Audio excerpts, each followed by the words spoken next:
आज हम लोग चक्रवृद्धि ब्याज यानी कि कंपाउंड इंटरेस्ट का टाइप 2 गुना पर आधारित प्रश्न को पढ़ते हैं। आज का पहला क्वेश्चन है कि कोई धन चक्रवृद्धि ब्याज पर 3 वर्ष में अपने का 3 गुना हो जाता है। कोई धन चक्रवृद्धि ब्याज पर 3 वर्ष में अपने का 3 गुना हो जाता है। क्वेश्चन बोला है क्या कि 3 वर्ष में 3 गुना हो जाता है। तो क्वेश्चन पूछा है क्या कि वही धन, वही प्रिंसिपल उसी दर से कितने वर्षों में 9 गुना हो जाएगा। यहाँ पर क्वेश्चन में पहला सेंटेंस में 3 गुना दिया हुआ था और अब पूछा है कि 9 गुना हो जाएगा। तो इस प्रकार का जब क्वेश्चन हो जहाँ पर लेफ्ट और राइट हो गया, बीच में इक्वल का साइन हो गया, तो जब गुना के बारे में बोले कि इतना गुना हो जाएगा, 9 गुना हो जाएगा, तो हम लोग क्या करेंगे कि जो गुना का साइड होगा उसका हम कितना पावर करें कि 9 गुना हो जाए। पहले से 3 गुना था और अब होना है 9 गुना, तो कितना पावर करूं कि 9 गुना हो जाए। 3 का कितना पावर लिखूं कि 9 गुना हो जाए, तो हम लोग यहाँ 2 लिखेंगे। 3 का पावर 2 यानी कि 9 गुना हो जाएगा। तो जब हम लोग राइट साइड यानी कि गुना के साइड में हम लोग 2 पावर में किए हैं, तो जिधर वर्ष है उधर गुना में 2 करेंगे। तो इधर हो जाएगा 3 दूना का 6 वर्ष, इधर हो जाएगा 3 का स्क्वायर 9 गुना। तो हमसे तो यही क्वेश्चन पूछा था कि 9 गुना हो जाएगा कितने वर्षों में। तो 9 गुना हुआ कितने वर्षों में, तो 6 वर्षों में आंसर हो गया। चलिए हम लोग और क्वेश्चन को देखते हैं, कुछ और समझ में आएगा। कि कोई धन चक्रवृद्धि ब्याज पर 5 वर्षों में 2 गुना हो जाए। क्वेश्चन बोल रहा है क्या कि 5 वर्षों में 2 गुना हो जाए, तो वह उसी दर से 8 गुना कितने वर्षों में हो जाएगा। 8 गुना, इसको हमको 8 गुना बनाना है, तो इसका कितना पावर करूं कि 8 गुना हो जाए, 8 हो जाए। तो 2 का पावर कितना करेंगे कि 8 होगा, तो 2 का पावर 3 करेंगे तब ना होगा। 2 गुना 2 गुना 2 बराबर 8। 2 का पावर 2 2 3 बार लिखेंगे, 2 का पावर 3 यानी कि 8 गुना होता है। तो जब हम इधर 3 पावर में किए हैं तो इधर 3 गुना में करेंगे, यानी कि इधर हो जाएगा 15 वर्ष और इधर हो जाएगा 8 गुना। तो क्वेश्चन पूछा था कि 8 गुना कितने वर्ष में होगा, तो 15 वर्षों में। चलिए इसका तीसरा क्वेश्चन है कि एक धन चक्रवृद्धि ब्याज पर 4 वर्षों में 2 गुना हो जाता है। 4 वर्ष में 2 गुना हो जाता है। लिखते हैं 4 वर्ष में कितना होगा, 2 गुना हो जाता है। आगे बोला है कि वह धन उसी दर पर 20 वर्षों में कितना गुना हो जाएगा। 20 वर्षों में, इधर की बात किया है, तो जिधर वर्ष होता है, ईयर होता है, उधर तो हम लोग गुना करते हैं। तो 4 में कितना से हम गुना करें कि 20 हो जाए। 4 वर्ष में कितना से गुना करें कि 20 वर्ष हो जाए। तो इधर हम 5 से गुना करेंगे। तो जब ईयर के साइड में हम 5 से गुना किए हैं, तो गुना के साइड में हम लोग पावर करेंगे। तो ये हो जाएगा 20 वर्ष और 2 का पावर 5, तो 2 दूनी के 4, दूनी के 8, दूनी के 16, दूना का 32। तो हो जाएगा हमारा 32 गुना आंसर।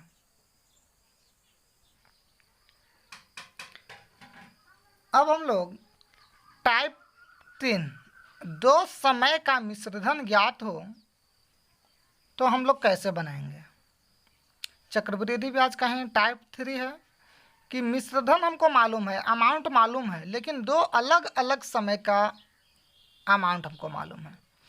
जैसे में पहला क्वेश्चन देखते हैं ए कि एक धनराशि चक्रवृद्धि ब्याज पर 3 वर्ष में 800 रुपया, 3 वर्ष में 800 रुपया तथा 4 वर्ष में 840 रुपया हो जाता है। 3 वर्ष में 800 रुपया और 4 वर्ष में 840 रुपया हो जाता है। हो जाता है कि मतलब अमाउंट है, मिश्रधन है। तो ब्याज की वार्षिक दर ज्ञात करें। तो हमसे रेट परसेंट पूछा है। तो दो मिश्रधन दिया हुआ है, 3 वर्ष में 800 रुपया और 4 वर्ष में 840 रुपया। तो सबसे पहले हम लोग लिखेंगे क्या कि जो दो अमाउंट है 800 रुपया और 840 रुपया, तो बड़ा बटा छोटा, जो बड़ा अमाउंट है यानी कि 840 बड़ा है उसको ऊपर लिखेंगे और छोटा वाला को हम लोग नीचे लिखेंगे यानी कि 800। ठीक है। अब देखेंगे कि टाइम का डिफरेंस कितना है। यहाँ पर 3 इयर्स है और यहाँ पर 4 इयर्स है। तो 3 इयर्स और 4 इयर्स में कितना का डिफरेंस होता है? 1 का डिफरेंस होता है। जब 3 इयर्स और 4 इयर्स में कितना का डिफरेंस होता है? 1 ईयर का डिफरेंस होता है। तो जब 1 ईयर का डिफरेंस हो तो हम लोग कुछ नहीं करेंगे, इन दोनों को घटा देंगे। ठीक है। और इन दोनों को घटा करके हम लोग लिखेंगे क्या, घटाएंगे तो हो जाएगा 40 और नीचे जो था वही हम लिखेंगे, यानी नीचे 800 था तो नीचे हम 800 ही लिखेंगे। यानी डोमिनेटर हर जो रहेगा वो सेम रहेगा, ऊपर में सिर्फ दोनों को घटा करके लिखेंगे।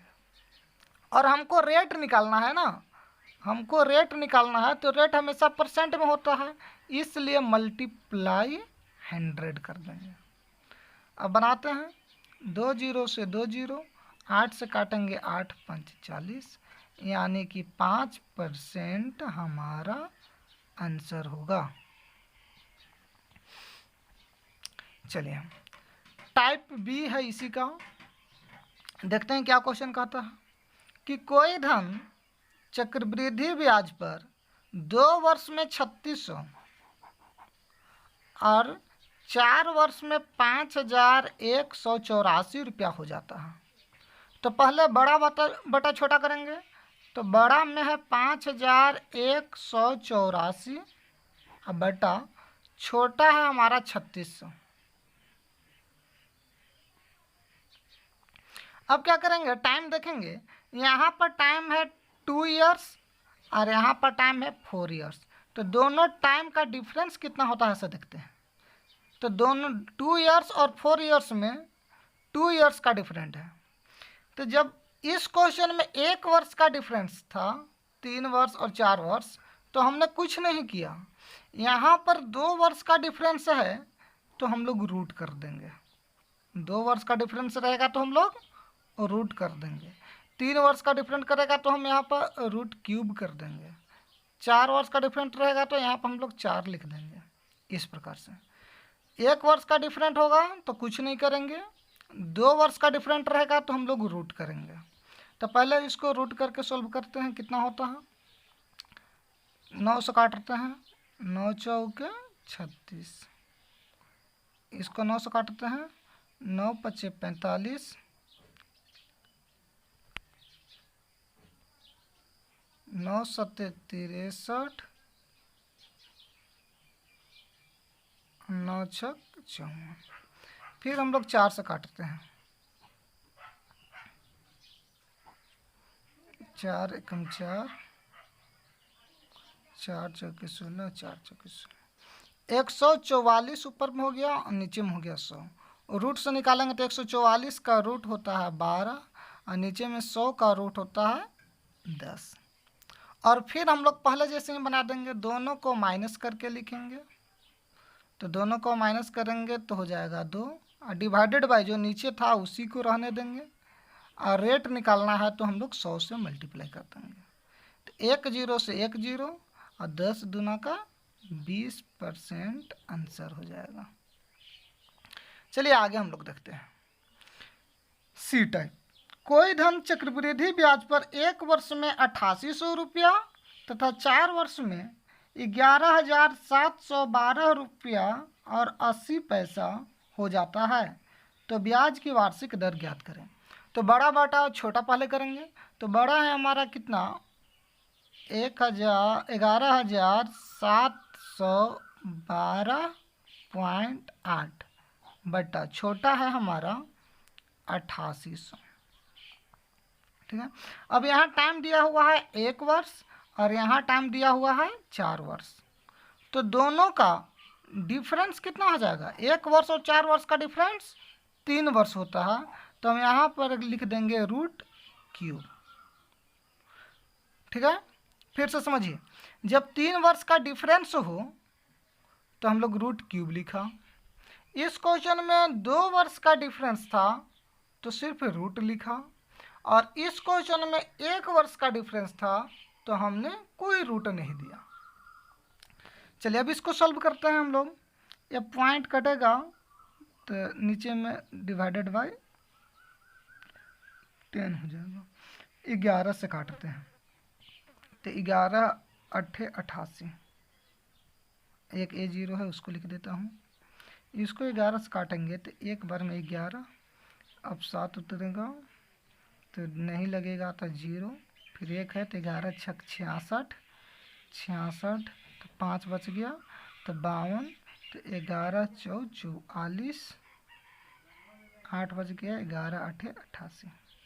अब 8 से काटते हैं तो नीचे हो जाएगा 1000, ऊपर में 8 से काटेंगे तो 8 एकम 8, 2 बचेगा 26 हो जाएगा, तो 18 के 24, 2 बच गया और यहाँ 4 24, फिर 18 के 24, अब 8 एकम 8, यानी कि हो गया 1331 बटा 1000। इसका √3, तो 1331 का √3 होता है 11 बटा 1000 का √3 होगा 10। और फिर पहले जैसा मेथड, इन दोनों को घटा के लिखेंगे तो घटाएंगे तो ऊपर में हो जाएगा 1 और नीचे में वही लिखते हैं जो रह जाता है, तो 10 की 10। और हमेशा रेट निकालना है परसेंट, तो 100 से गुना, 1 0 से 1 0 कैंसिल हो जाएगा, तो 10% हमारा आंसर हो गया।